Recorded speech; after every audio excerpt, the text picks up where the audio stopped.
occasion of a very special and unique accomplishment, promoting and enhancing the image of country music internationally. This year, the Board of Directors of the Academy has determined that such an accomplishment took place in 1994 when a country artist visited Europe and Australia and generated the most enthusiastic response country music has ever experienced in those parts of the world.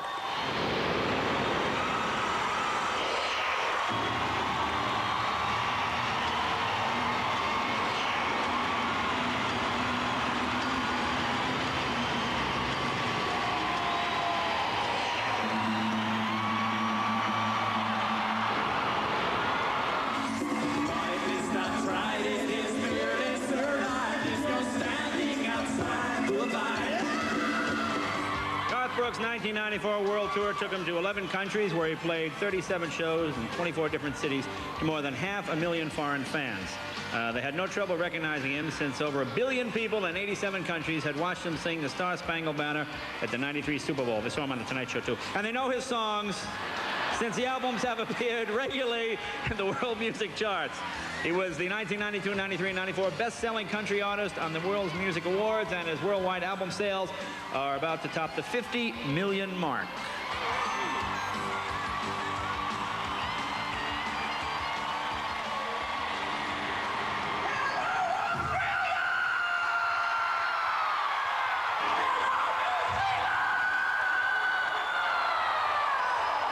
Looking back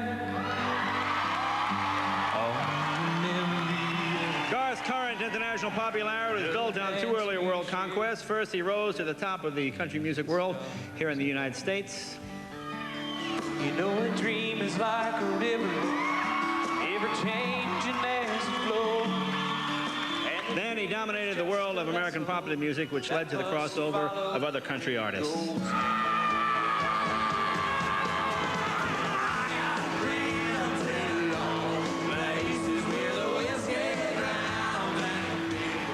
Become country music's ambassador to the whole world, the world that loves Garth Brooks, and the feeling is mutual.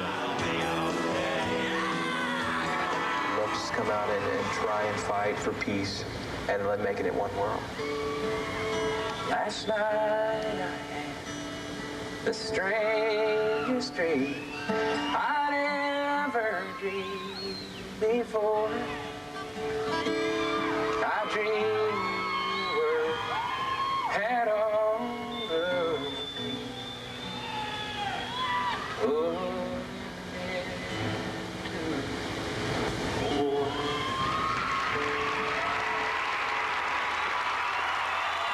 It's my pleasure to present the Academy's Jim Reeves Memorial Award to the only man that could make me spend $3,200 on a suit like this, Garth Brooks, ladies and gentlemen.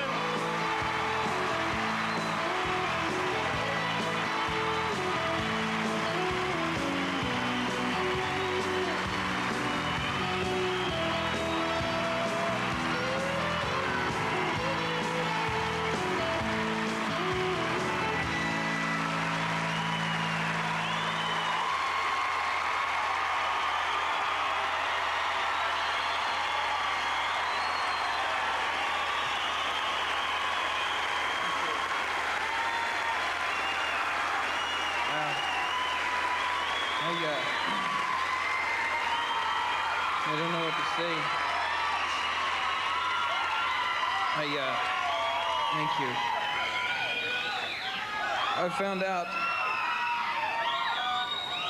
I think I found out just traveling around that really all music is, and especially country music, is just a reflection of what's inside of you. So for this, I would like to thank the people probably most responsible for what's inside of me. I'd like to thank my mom and dad for always giving me a great home to come to and to grow up in. I'd like to thank my wife, Sandy, for always making marriage new and fun.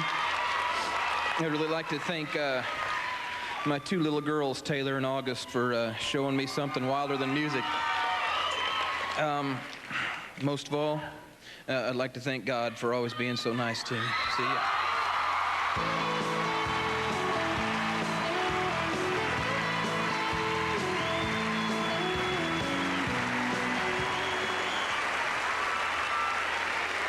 We've talked a lot tonight about past awards. Our next performer attracts them like bees to honey. On our show alone, he was 1979's Entertainer of the Year and received our Pioneer Award in 1991 with a whole string of other awards in between. He was recently inducted into the Country Music Hall of Fame, and we're pleased he's part of our 30th anniversary celebration. Ladies and gentlemen, the one, the only, Willie Nelson.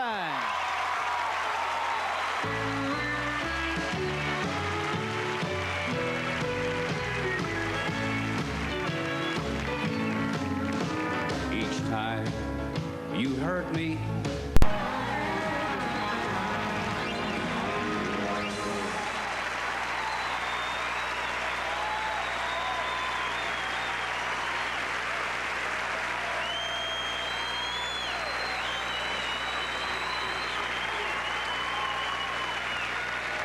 This is the Academy's prestigious Pioneer Award. The statue, which depicts a country music entertainer, was designed and sculpted by Herb Mignery.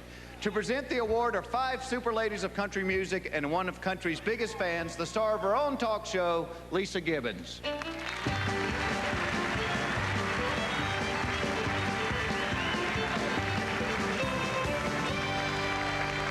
Good evening, everybody. I am really honored to have the privilege tonight of presenting this year's Pioneer Award to a legendary artist and a loving human being.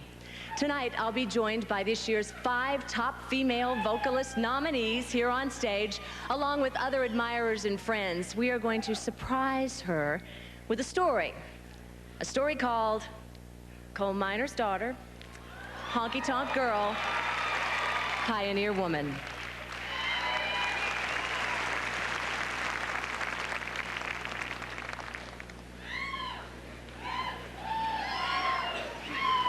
Chapter 1. 2 years ago, I wrote a song called Coal Miner's Daughter.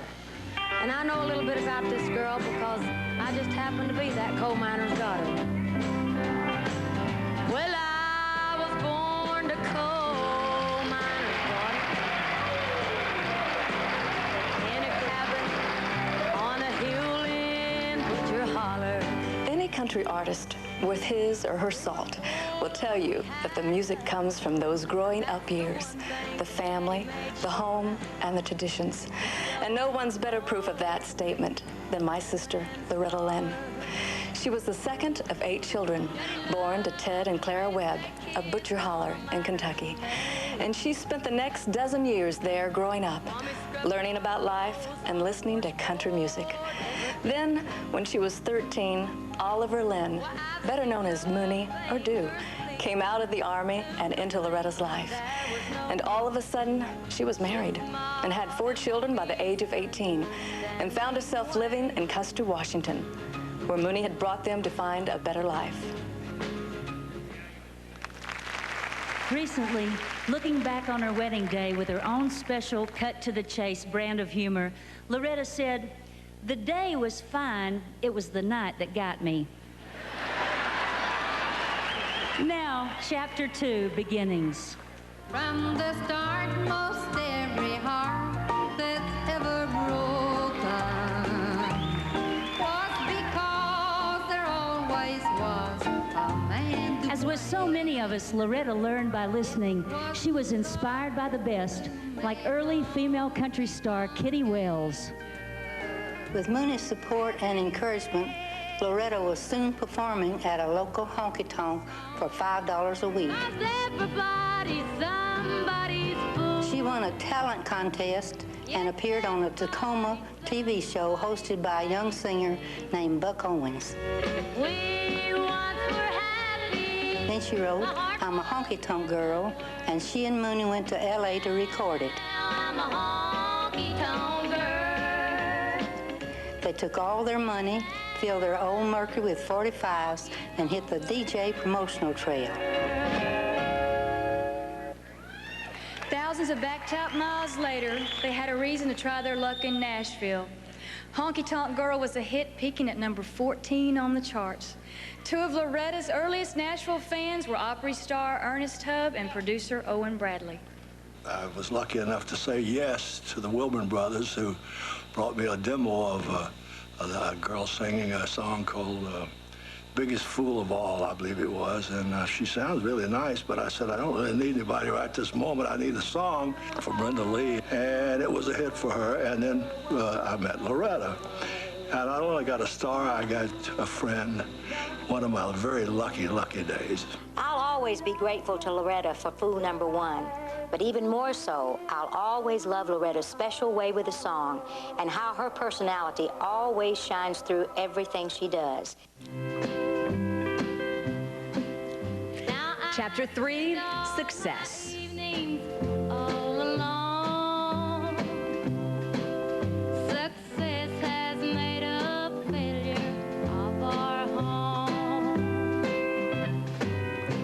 And Success was the name of her first top 10 hit, followed shortly by the first of her many recordings to go to #1. And don't come home a drinking with loving on your mind. Let's grow up, we're not kids anymore. Singing that duet with Loretta was pure pleasure for me because she's so good at it. Seems like she's sung with everyone from the chairman of the board, Frank Sinatra, to her rowdy friends, the Muppets.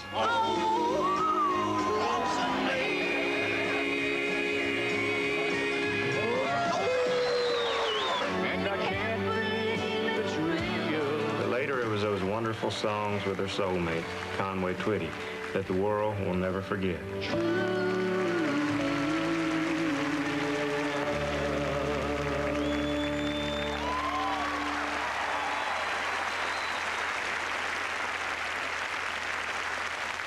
Chapter 4, Influence.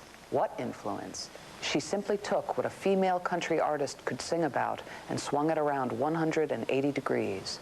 She made a real and direct connection with her audience and is a constant reminder that singing with our own voices and true feelings is enough. Well, I don't know where that leaves you, oh, but I know where I stand. And you ain't woman enough to take my man. Chapter 5, Honors. You're looking at country. If your eyes are on me, you're looking at country. Besides her dozens and dozens of awards and honors, Loretta was the first female artist to be named Entertainer of the Year on the CMA Awards. And in 1980, she was joined by her sister Crystal and her mother Clara when she received the Academy's Artist of the Decade Award for the 1970s. And finally, tonight's chapter, Pioneer.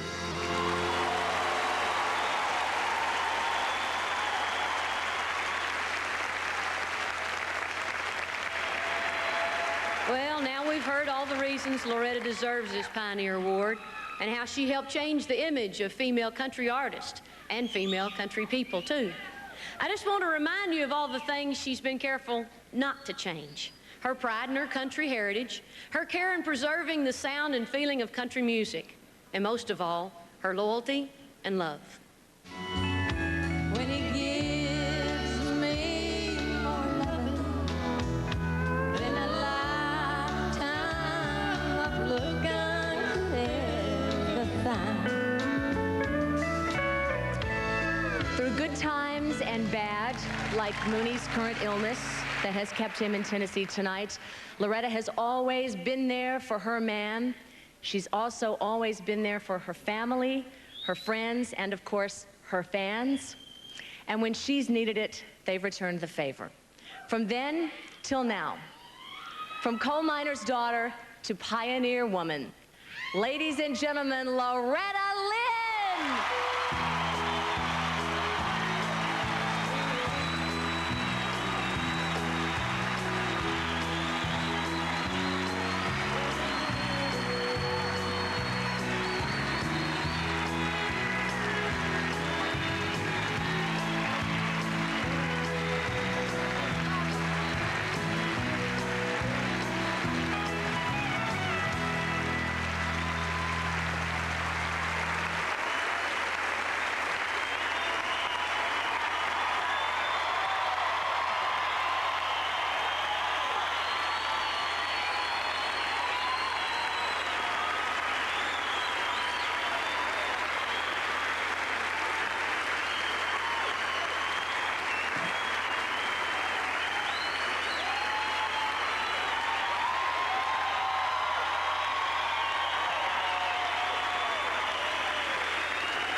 Thank you.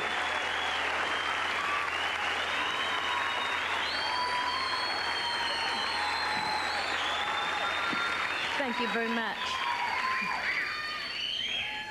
Thank you. You know, this is a surprise. And my husband kept telling me I had to come out here. I love you too, honey. And, but I'd like to say, too, that one of my most memorable awards was given to me here.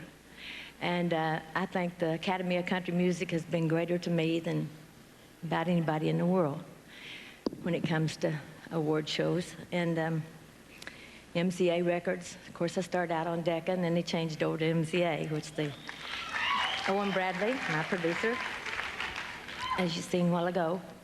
And, but I'd like to say that I thank my husband for me being in the business.